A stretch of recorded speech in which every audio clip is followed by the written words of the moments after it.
Salah satu yang juga perlu diperhatikan di tengah wabah pandemi corona ini adalah kondisi psikologis masyarakat.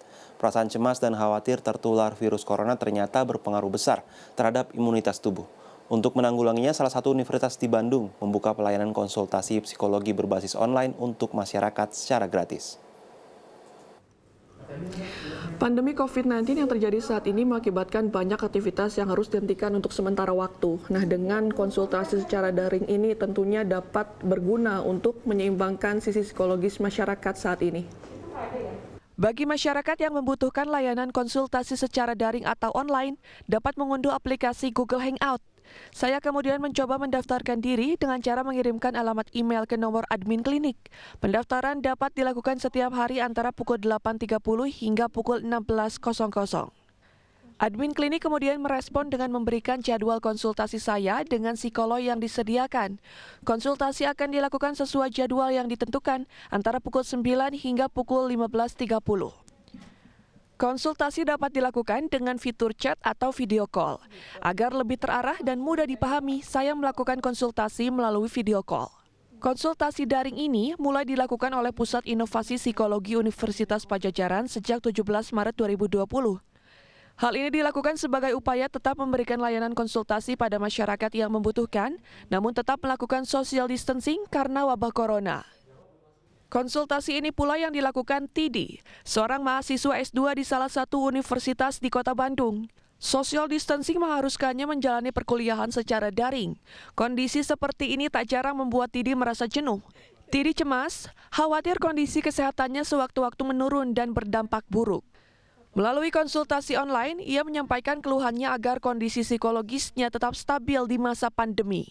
Situasi pandemi ini mungkin jadi mencetus gitu, men-trigger yang tadinya permasalahannya masih biasa-biasa aja, itu malah jadi ketambah gitu, karena situasi pandemi ini yang mau nggak mau emang bikin semua orang jadi lebih cemas gitu ya, karena banyak hal-hal yang udah direncanain jadi ke-pending, atau hal-hal yang nggak pasti gitu. Pandemi ini situasinya akan berapa lama ke depannya, itu juga bikin kita tambah cemas.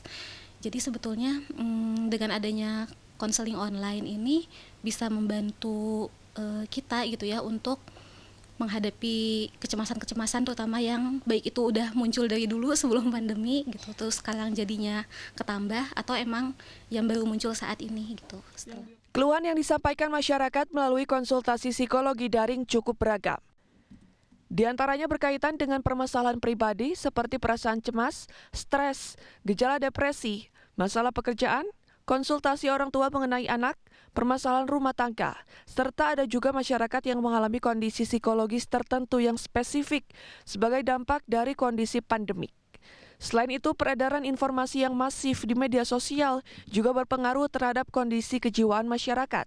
Jadi akan lebih baik kalau kita itu membatasi kapan kita mencari informasi, update informasi tetap dibutuhkan gitu ya. Tapi kita juga harus melihat waktunya, jadi nggak usah tiap hari nonton TV seharian gitu, enggak ya. Tapi misalnya malam gitu ya, atau pas pagi gitu. Nah, kemudian kita juga melihat dari sumber-sumber yang terpercaya, karena banyak sekali ya hoax-hoax yang ada saat ini gitu. Jadi yang penting kita tahu bagaimana cara menghindarinya gitu ya. Kemudian kita tahu misalnya kebijakan-kebijakan apa yang ada dari pemerintah. Selain Pusat Inovasi Psikologi Universitas Padjadjaran, konsultasi online juga sudah dilakukan di beberapa universitas lain, seperti Unit Layanan Psikologi Unisba, Pusat Layanan Konsultasi Psikologi Universitas Muhammadiyah, P3T Fakultas Psikologi Universitas Kristen Maranatha, serta Unit Layanan Psikologi UIN SGD Bandung. Untuk mengurangi dampak psikologis jangka pendek pandemi corona, warga dianjurkan mempertahankan rutinitas sehari-hari. Misalkan dengan menjalankan hobi atau aktivitas yang digemari, hal ini dapat membuat masyarakat lebih mudah kembali ke kehidupan normal setelah krisis berlalu. Tim Liputan CNN Indonesia, Bandung, Jawa Barat.